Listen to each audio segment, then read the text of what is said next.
35 years ago, it was certainly visionary to create a statewide educational foundation.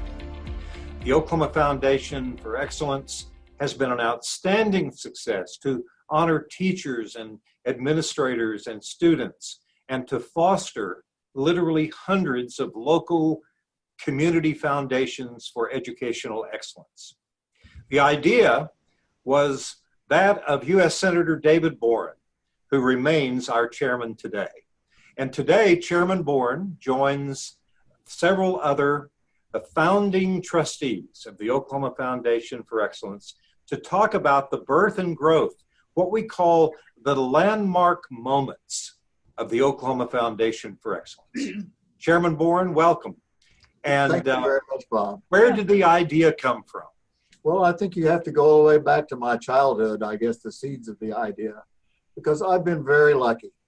I got to attend good public schools with great teachers, and I attribute any success that I've had to that good public education. That's why I felt so strongly for all my life, really, that all young people should be provided with that same kind of opportunity that I had. So I reflected on it for a long time, and that was the really beginning, I guess you could say, the seeds. But several experiences occurred. One was when I was governor, I attended a celebration, an honor for the State Teacher of the Year in Oklahoma. It was out at the State Fairgrounds, and it was at a building out there. I was shocked when I got there to see such a sparse crowd. I expected there'd be a large crowd. And then the honoree, who was very outstanding, received, and that's all she received, a $100 gift certificate from John A. Brown Company. That's what she got. And I said to myself, I reflected to myself, we bestow great honors on what we think is really important, people we think are very important. And surely we can do better than this. And I said to myself, we need to find a way. Oklahoma just must do better in the way that we pay homage to and honor great public school teachers. So in a way, that was the beginning of the idea. And in 1985, I had just gotten reelected to the Senate. I wanted to wait until there was the election. It wasn't the election season. There would be nothing political about starting the foundation.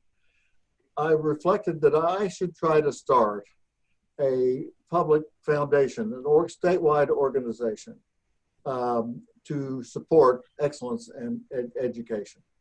So I compiled a list of 150 people, and the people on the screen with me today who are going to be on this panel were among those people. And I wrote to all 150, and I invited them to become founding trustees of the Oklahoma Foundation for Excellence. As you can tell from the quality of this panel, the quality of the first trustees, these people were really leaders in their home community, or statewide leaders. The chairman, for example, Phillips Petroleum in Kerr-McGee at that time, publishers of leading newspapers in the state, true leaders in our state in every field. And so I wrote to those 150 people and said, will you become a founding trustee? And all but two answered me back, yes. They all agreed to become founding trustees.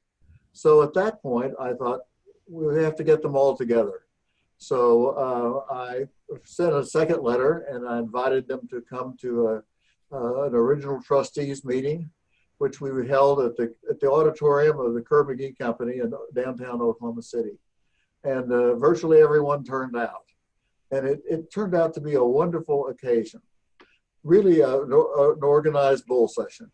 And at that goal session, all sorts of good ideas, and the members of the panel will talk about that, all sorts of good ideas to put flesh on the bone, on the skeletal idea that I had of the general idea of honoring great teachers.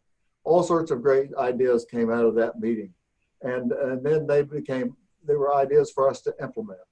So you can say that at the first organizational meeting of our trustees 35 years ago, an idea became a reality, and it became a reality because of the hard work and great thinking of so many committed Oklahomans to it. Some are still our trustees, and some of those are on the panel with me today, and there are others. And trustees continue to play such an important role in the foundation and in the evolution of the foundation. I could never have dreamed that it would become all it has when I first had the idea of, basically, we've got to do a better job of honoring teachers. We've got to show our values, and we've got to deepen our values. We've got to send a signal that we really value excellence in education in Oklahoma. So that's how it all got started, Bob, in a very small way, and with an idea that has grown and grown and grown as others have added to the original idea that I had. Steve Holton was at that original meeting at the Kerr-McGee Auditorium. Steve is the CEO of Central National Bank in Poteau and several other cities in eastern Oklahoma. Steve, tell us about being at that first meeting. Well, Bob, when I received my letter asking me to be a founding trustee, I had no idea what was going to be involved. But I did know if David Boren was involved, that was good enough for me. I had seen a list of trustees. It read like a who's who in Oklahoma. And as I arrived at that meeting site in Oklahoma City, I was a little intimidated. I was from a small town. I had a full beard. Believe it or not, I had long hair. I was one of the youngest people in the room, and I was a bit out of my comfort zone. But there was just an air of excitement before the meeting, and the visiting going on out in the lobby. And I just sensed that this was going to be a good thing and something I would always be proud to be a part of. So after the senator's opening remarks and his explanation of the need, I remember that Doug Fox, as the floor was open to discussion and comment, Doug Fox with the Tulsa Tribune, he said, you know, we have All-State in athletics. We have All-State for choir. We have All-State for band. Why not All-State for academics? And I remember thinking, that's a brilliant idea. Why couldn't that have been my idea? So it was Doug Fox's idea that launched what I consider one of our most successful programs. And I'm proud to say that I returned back to Poteau, established the Poteau Foundation for Excellence, and Poteau High School had an academic all-stater in that very first class. Wow. Great success story from one meeting. Yes. Kyle Dahlem was president of the Oklahoma Education Association. For a number of years was director of teacher education and minority teacher recruitment for the state regions for higher education. Kyle, I know that you were involved early as a founding trustee in the selection process. How did that happen? You know, Bob, as the OEA president, obviously, and a classroom teacher, I was very, very interested in the selection process that was going to be used for the academic all-staters and the teachers.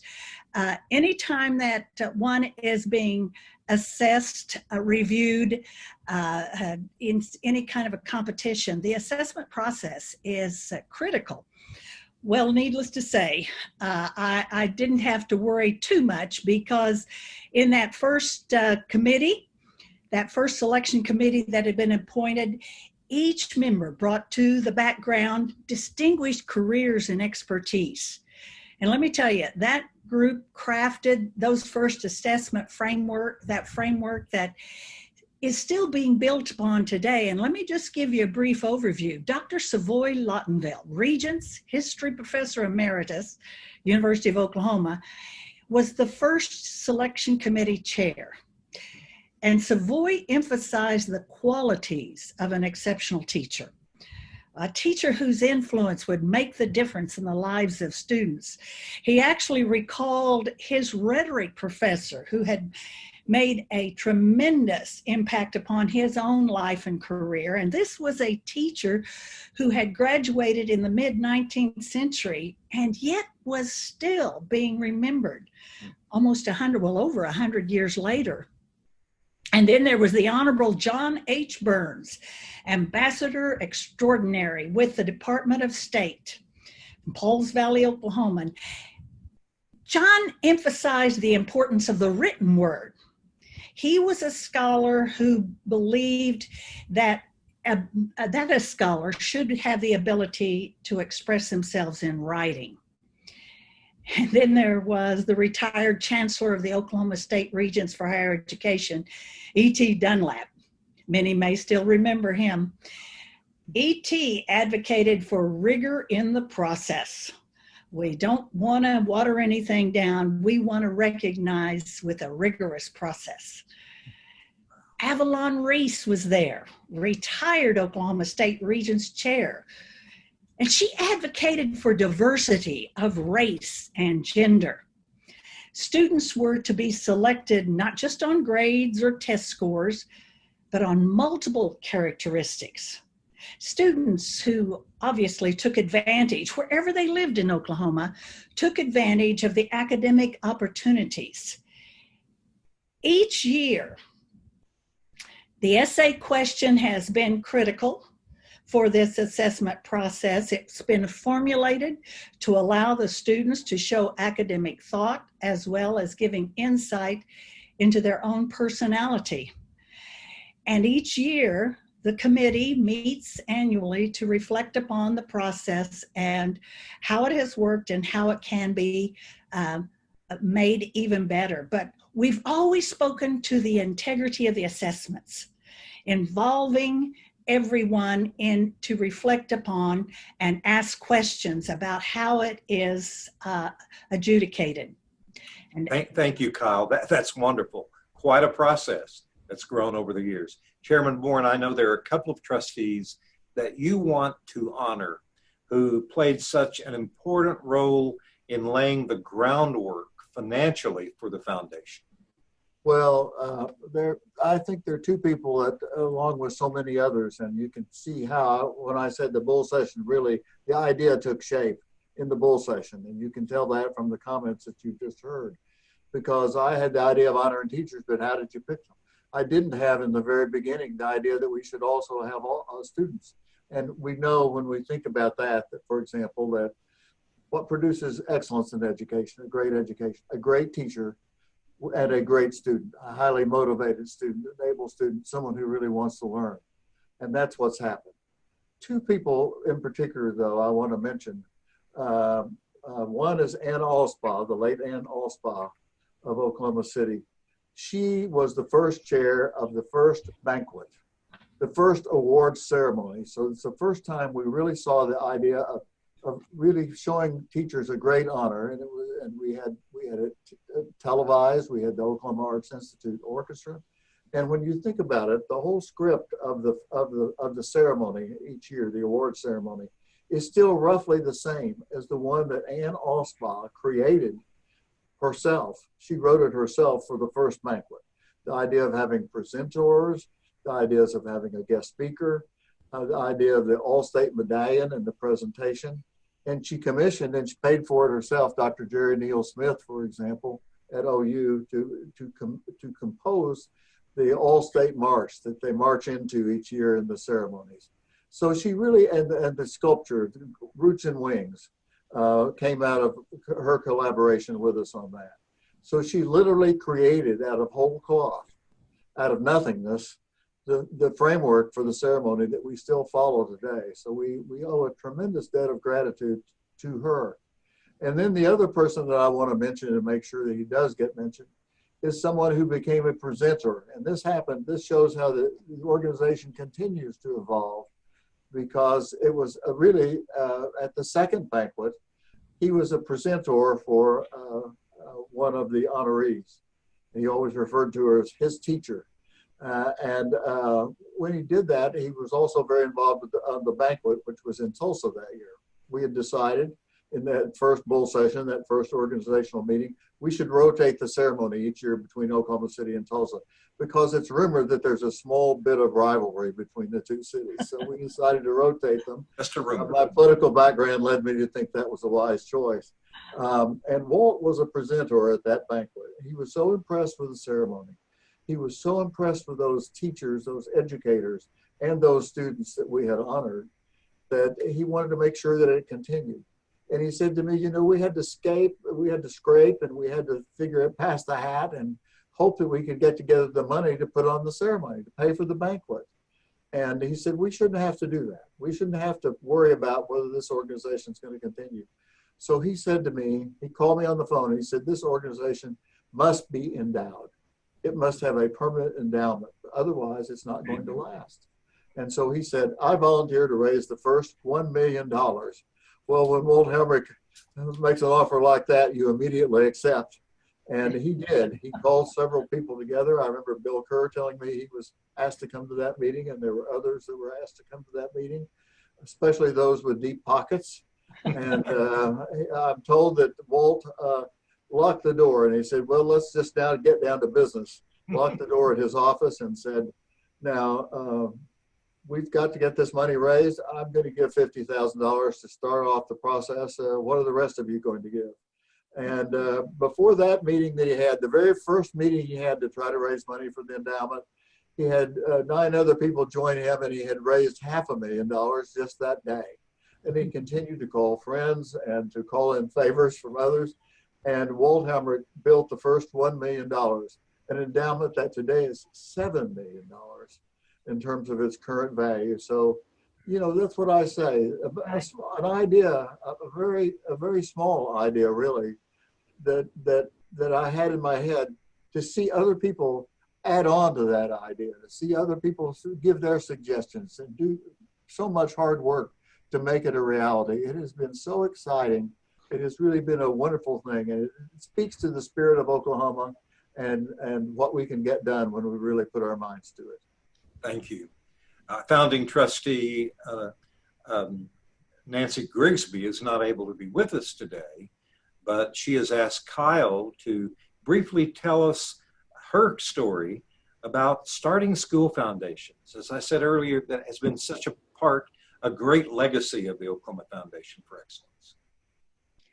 Well, it's that vision that Chairman Boren has just referred to that Nancy latched onto as well, because during the late 70s and 80s, Nancy related to me that local education foundations were being established on the East and West Coast. And she was so interested in them that she contacted the chairs of the California Consortium of Educational Foundations, and on the East Coast, the Pittsburgh Education Fund.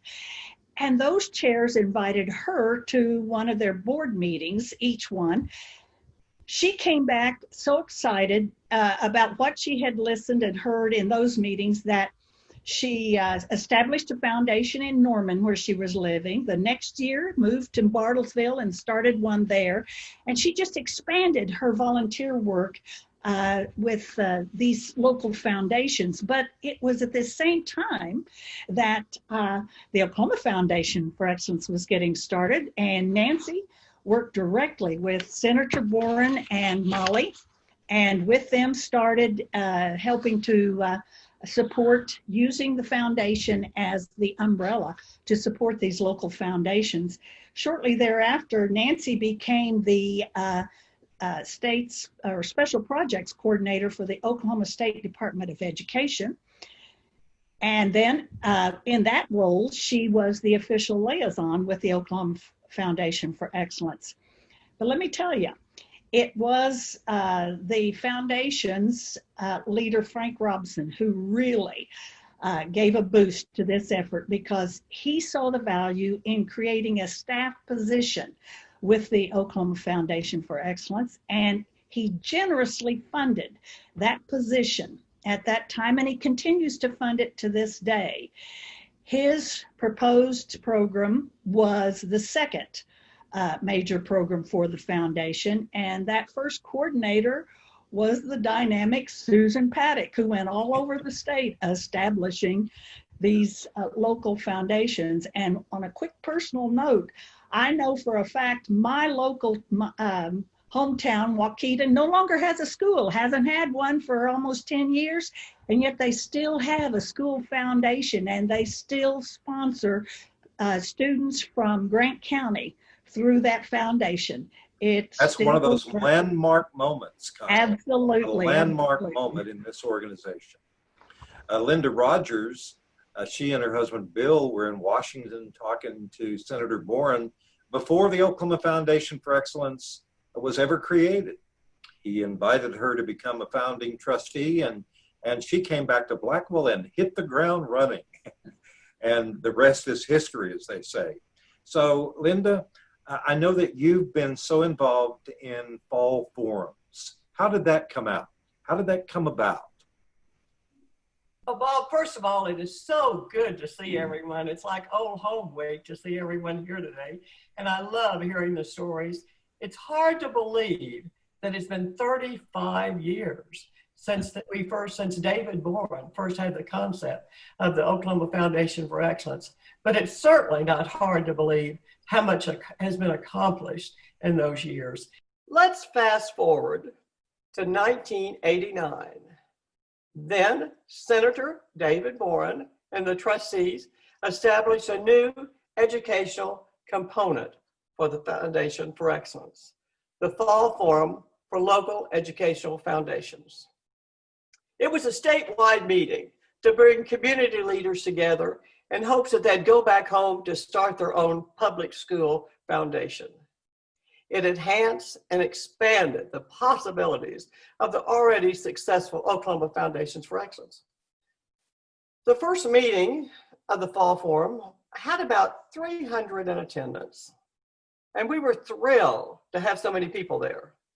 We were also thrilled with our speaker, the U.S. Secretary of Education.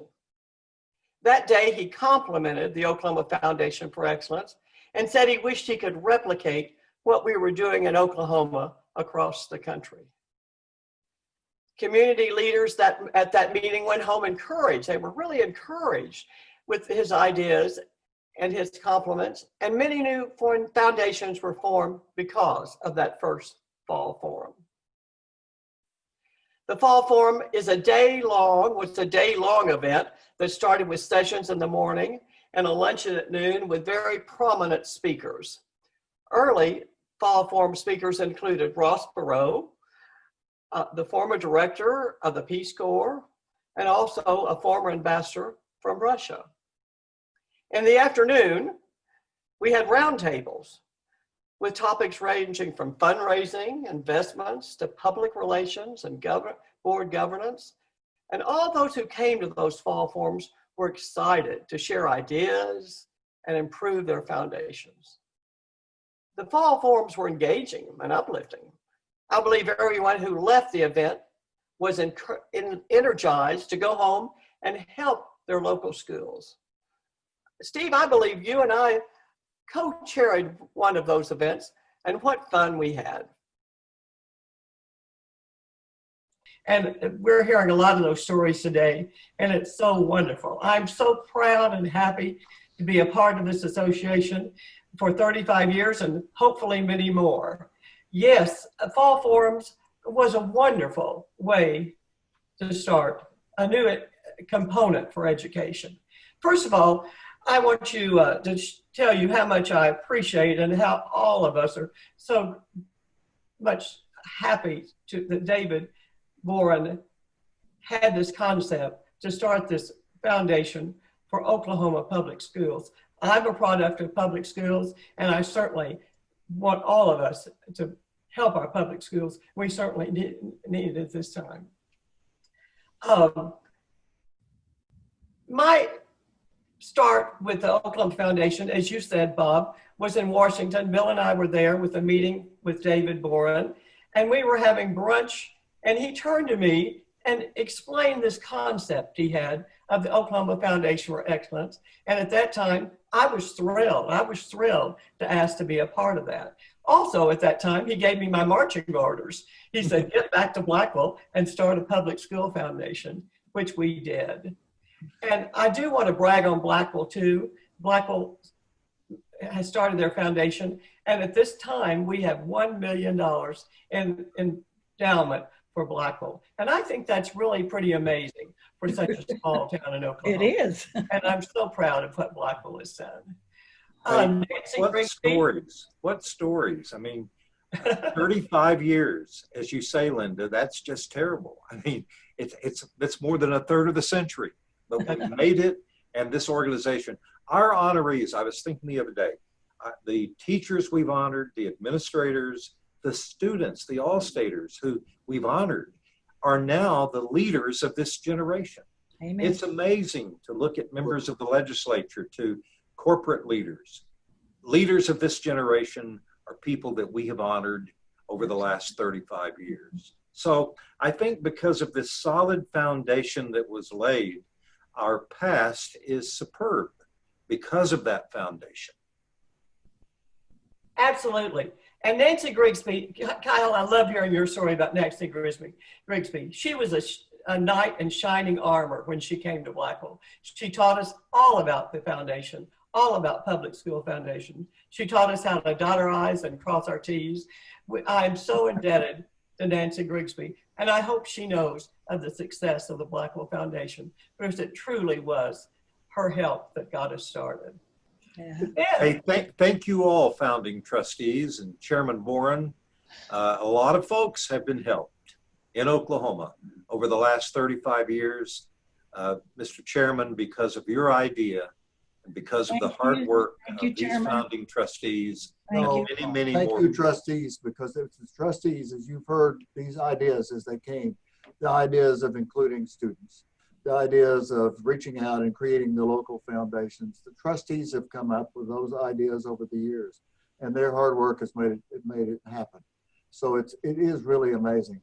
And as Linda said, you know, to think that we have well over 100 local foundations, more per capita than any state, than the union, given population considerations. You know, here's a number that I've heard today, is we now have in Oklahoma 209 local educational foundations. That's astounding. More than 200 in this agrarian state, and we didn't have any before the Oklahoma Foundation for Excellence. One of the ways that they keep new ideas coming is by giving grants to teachers. You know, when you think about it, we talked about Blackwell, with just Blackwell and $1 million endowment. This is true of local foundations all across the state, and you add them all together. I don't know. Is it $50 million? Is it $100 million that the local foundations have that they control? And they use it to give grants to teachers who come up with great ideas in the classroom.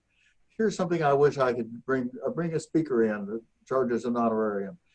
Take a field trip someplace and take my students and expose them to new places and new experiences. So, you know, just think about all the ideas that are being generated in this state by great teachers all across the state who now have a place where they can go and get them funded by the local school foundation. And Bob, I want to encourage that. Oh, excuse me, Bob, I want to make one point. There were foundations, a few before the Foundation for Excellence, but it was Nancy Grigsby that really got it blasted across the state. You're absolutely right. She was like one thing is perfectly clear to me from this conversation we've had today. The contribution to Oklahoma by the Oklahoma Foundation for Excellence in the first 35 years is enormous. Absolutely enormous. And thank you all for commenting today. Thank you, Bob. Thank you, Bob.